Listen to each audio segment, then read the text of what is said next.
Hey friends, today I'm sharing our 3 favorite curricula as well as one that is our least favorite.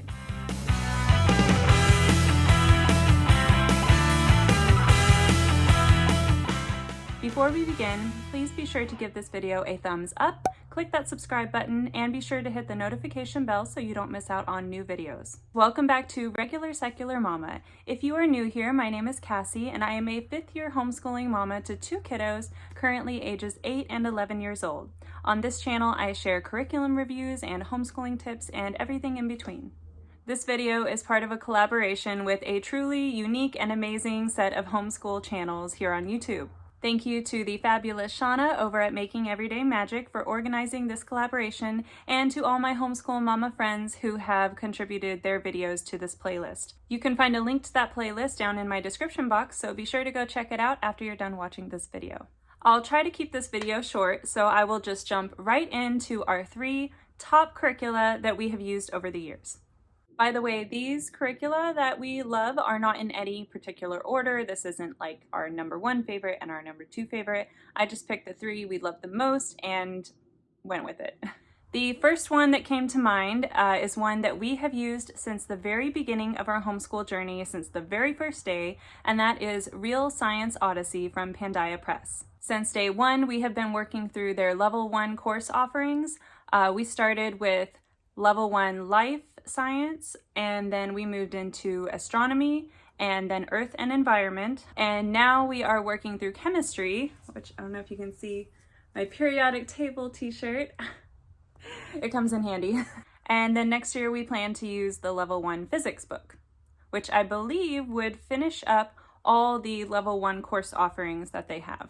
Pandia Press does currently offer 2 level 2 courses, and I believe that's biology level 2 and astronomy. The last I heard is that they were working on more level 2 courses, and I'm hoping that they get those done by the time we are ready for them, because I love their science and my kids love it, and they retain a lot of the information that we've learned.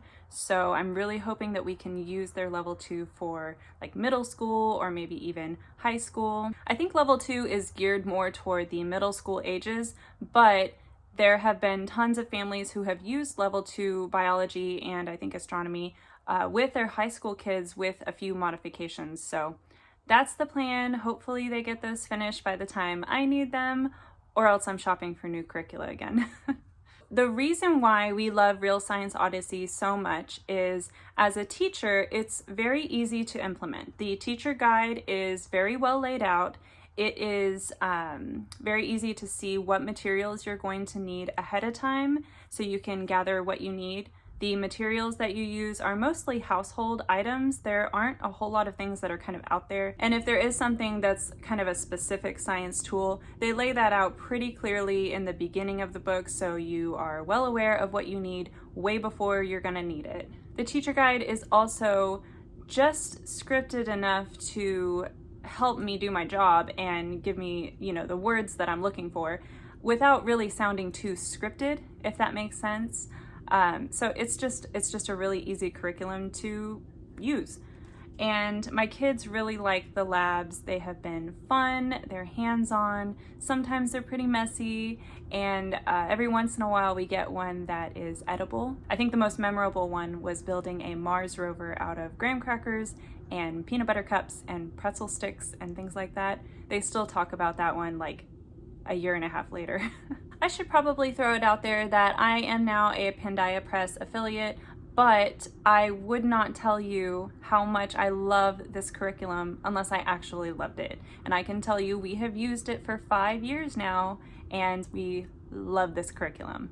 Our second favorite curriculum is Build Your Library. Now, Build Your Library is a little bit newer for us. Not that new. We've been using it for almost a year now.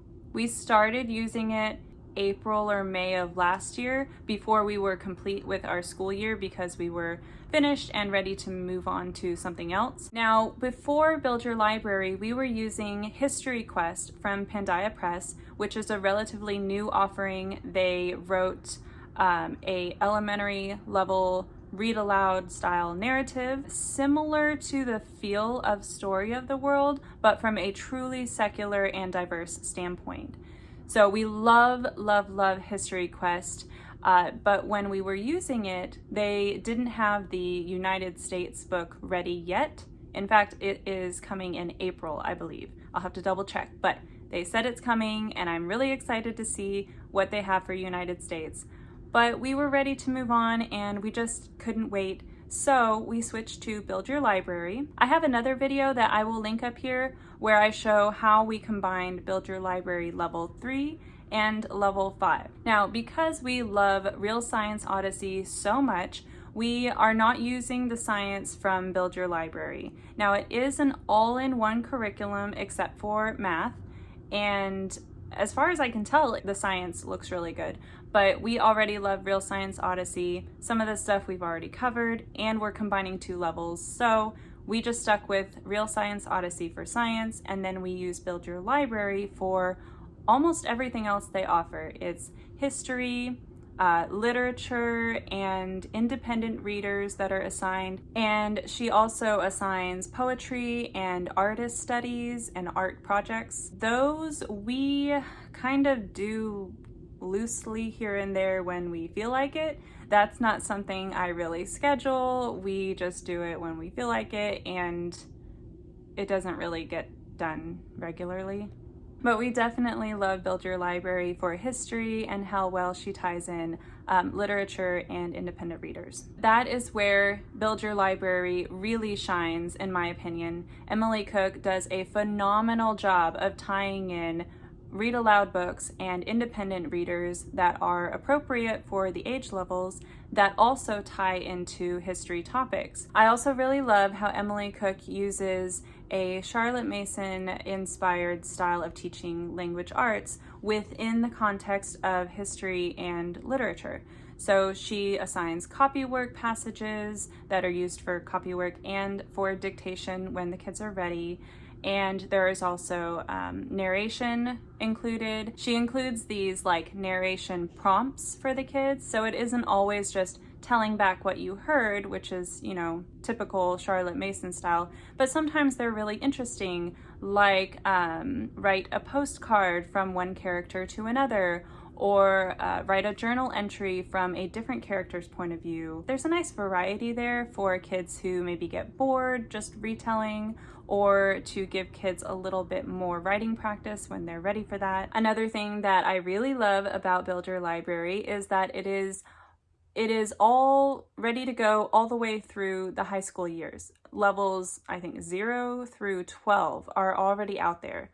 And she's actually going back through all the levels to update them now. So this is a well-tested curriculum. It's been used by a lot of families for a long time now. There's also a great community of other Build Your Library families on Facebook groups. So there's like one Facebook group for general Build Your Library families, and then a few groups that are more specific to different age groups. Anyway, it's just a really nice community of people who've already been using it or are now using it, who can like help each other. Lastly, but certainly not least, is the fact that Build Your Library is a truly secular curriculum. There is no, it's not faith neutral or anything like that. It is secular, truly secular. And that is really hard to find, especially in history, where religion is a huge part of history. You can't remove religion from the study of history, but there's no like religious bias behind, you know, covering different events in history. Anyway, so it's truly secular, it's literature rich, it is getting more and more diverse as she goes through these levels and updates them, and it's just an all-around wonderful curriculum. It's funny, I actually started this channel partly because I couldn't find a whole lot on Build Your Library on YouTube, and I haven't actually made very many videos on Build Your Library, but they're on my list. If you are very interested in seeing those videos and seeing more about Build Your Library, leave me a comment down below and I will move those videos up to the top of my priority list. The third curriculum that we chose for our favorite curricula that we've ever used is Michael Clay Thompson. And that's probably not a surprise given all the videos that I've been posting recently. So Michael Clay Thompson, especially for grammar and composition, has been a really nice complement to the more Charlotte Mason style of copywork, narration, and dictation that we have been doing to go along with Build Your Library. I think part of it may be because that Charlotte Mason advocated for studying grammar, but in chunks and not every year continuously. And it kind of feels that way with Michael Clay Thompson. You start with a grammar book, so you go heavy on grammar, and then you leave that to study composition and other parts of language arts while still maintaining the knowledge that you gain from the grammar book. So it's not like heavy grammar practice all throughout the year, it's just heavy at the beginning during a certain part of the year. So I think that fits in very nicely with the Charlotte Mason ideology. Now we're still getting a feel for how the composition aspect of Michael Clay Thompson is going to play out. We're still kind of early in the paragraph town book, so we'll see how it works when we get into more paragraph writing practice and essay writing practice. But so far, it's been working really well. It's been a really interesting combination of rigorous and gentle. I think because it's so easy to adjust the pace of the curriculum. If there's something that's tough, we can really slow it down and take our time and practice until we're ready to move on. And then if it's something easy or it's just clicking right away, we can move through it more quickly. It doesn't feel disjointed or rushed or like we're falling behind like some curriculum does when, you know, you have like week 1, week 2, week 3, and if you do 3 weeks in one, it feels like you rushed through it, if that makes any sense. I hope that makes sense. It's just really easy to adjust the pace of Michael Clay Thompson. I also think that Michael Clay Thompson is a really nice mix of scripted, a narrative format, and then, you know, actual written exercises that the kids are doing on paper. There's not too much of any one style. It's all blended together really nicely to reinforce what they're learning, if that makes sense. Okay. I had a really hard time choosing which curriculum to highlight as our least favorite curriculum. And I don't go into this lightly because I see the value in pretty much everything we've ever tried, even if it didn't work for our family and for our style of homeschooling. I will always tell you that what it works for me might not work for you, and what doesn't work for me, it doesn't mean you shouldn't ever try it. It just means that it didn't work for our family. So I decided to talk about All About Spelling being our least favorite. And I hate to do that because I like All About Spelling because it does a good job teaching, not spelling rules exactly, but like patterns in phonograms and why words are spelled the way they are, rather than just giving a spelling list and hoping that they remember that science has an I and then an E. You know what I mean? So I really liked that. And I really liked All About Reading with my son. I think that was a really good fit for him. He didn't like the hands-on cutting and the games and stuff like that, which was surprising, but it helped a lot with him learning to read. For whatever reason, All About Spelling did not work for my daughter. Like, we were ending our lessons in tears more days than not. I think perhaps it was a little too much of one-on-one teaching and not very much independent practice. And she's a very independent kid. So your mileage may vary, but for us, it did not work. She wanted to just like go and do her practice and do a lesson and be done with it. And this was more slow and a lot more discussion and repetitive reinforcement. And she just like was so done after a while. It was also so scripted that at first it was easy to use because it was so scripted. However, after a while, I found that when she got it and we could just like move on to the next thing, it didn't work very well to do that because there were just tiny little details that we missed when we tried to move at a faster pace, and then we would have to like go back and review something and be like, oh, what was that thing that I totally missed and I didn't know what it was. Anyway, it was really hard to adjust the pace of All About Spelling to match how well she was doing in it. Yeah, so that's the best I could figure out. It was really hard for me to like sit and think, why did this not work? Why is this not working? I couldn't figure it out. So that's all I got. Since then, we have switched to a spelling workbook from evan-moor. I'll link it down below. It's a very simple workbook. You just have a spelling list every week and some fun little puzzles and exercises and things using the words in that list. And then at the end of the week, you take a spelling test. And we don't actually use it like that, where we have a lesson a week. It is part of a like rotating loop of enrichment, like extra things that they do. And they just do like the next page or two out of the book. So it's been a much looser way to do spelling, along with, you know, regular copywork and dictation, which teaches spelling a little more organically. So we just had to do away with All About Spelling altogether. So there you have it. There are our 3 top curriculum that we have ever used. These are curricula that we love and we fully intend to continue using for the foreseeable future, and one that did not work out despite my best intentions.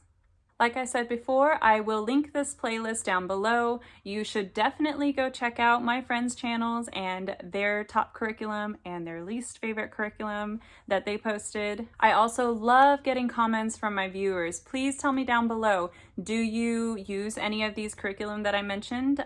Do they work for you? Did you enjoy them? Do you have any that you just love, love, love, love, love that I didn't mention? Are there any that you hated or couldn't use even though you wanted to? I'd love to hear from you, so be sure to comment down below. I respond to all my comments. I hope you enjoyed this video. If you did, please remember to give it a thumbs up and subscribe so you don't miss any new content, and be sure to hit the notification bell so it will notify you when I post a new video. So until next time, I'll see you later. Bye!